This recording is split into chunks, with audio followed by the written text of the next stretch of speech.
আসসালামু আলাইকুম রাহমাতুল্লাহ। প্রিয় বন্ধুরা, আশা করছি আপনারা সকলেই ভালো আছেন। রমজান মাসে কেন মহিলাদের কোরআন তেলাওয়াত করা খুবই গুরুত্বপূর্ণ। অনেকে বলেন যে আমাদের ঘরে বরকত নেই, আমাদের ইনকামের কোনো আয় উন্নত হচ্ছে না, ঘরে কোনো শান্তি নেই, ঘরে শুধু অশান্তি আর অশান্তি, ঘরে শুধু অভাব অনটন লেগেই থাকে। আসলে এরকম কেন হয় আজকের এই ভিডিওতে আপনারা জানতে পারবেন।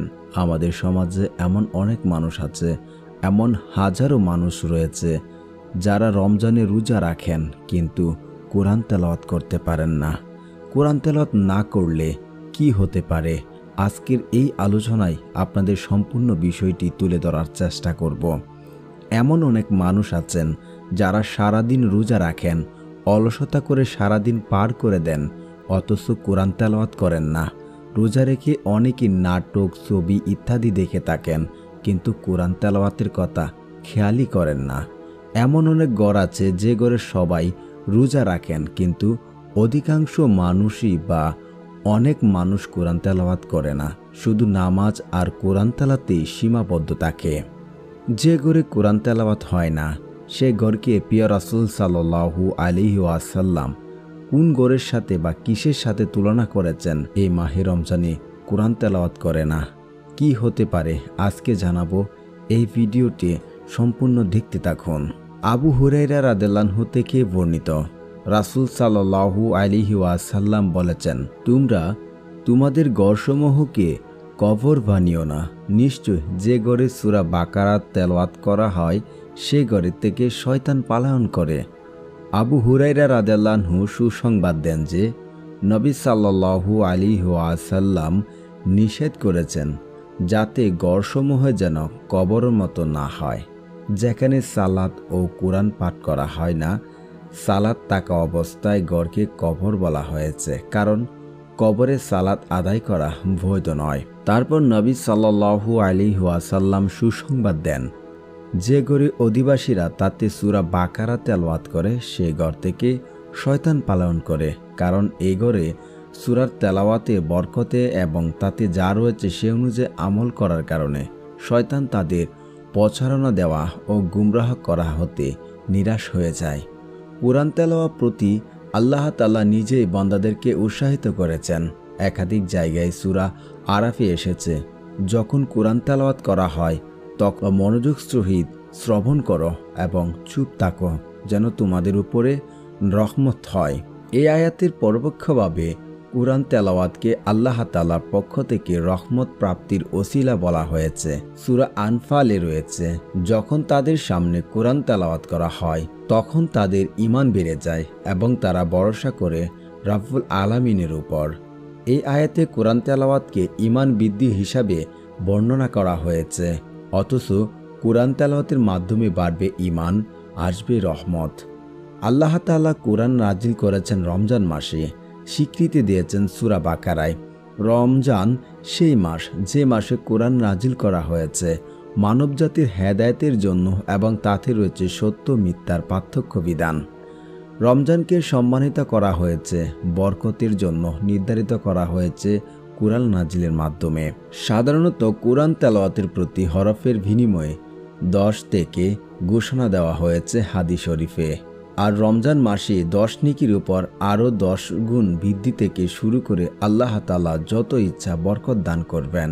হাদিসের কুসিতে এসেছে, রোজা আমার জন্য, এর পুরস্কার আমি নিজেই দেব, আর প্রত্যেক নেক কাজের বিনিময়ে 10 গুণ বৃদ্ধি করব। ফলে একজন মুসলমানের জন্য রমজানে কোরআন তেলাওয়াতের মাধ্যমে সওয়াব অর্জনের সুবর্ণ সুযোগ আসে। একজন সুস্থ সবল মুসলমান হয়েও কেন এই সুযোগ বা সদ্ব্যবহার করবেন না?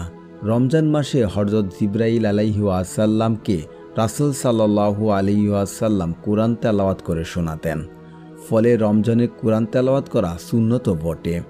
ইসলামের ইতিহাসে যে সকল মনীষীদের দ্বারা মুসলিম জাহান জ্ঞান ও প্রজ্ঞায় সমৃদ্ধ হয়েছেন তারাও রমজান মাসে অধিক হারে কোরআন তেলাওয়াত করতেন।